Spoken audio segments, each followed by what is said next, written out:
Ahlussunnah wal Jamaah.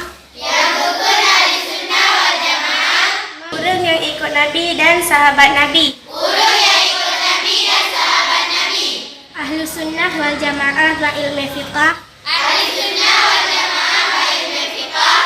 Ikut salah satu dari putra Imam Mazhab. Imam Hanafi. Imam Maliki. Imam Syafi'i. Imam Hambali.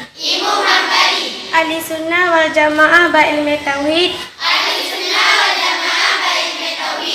Ikut Abu Hasan al-Asy'ari dan Abu Mansur al-Maturidi.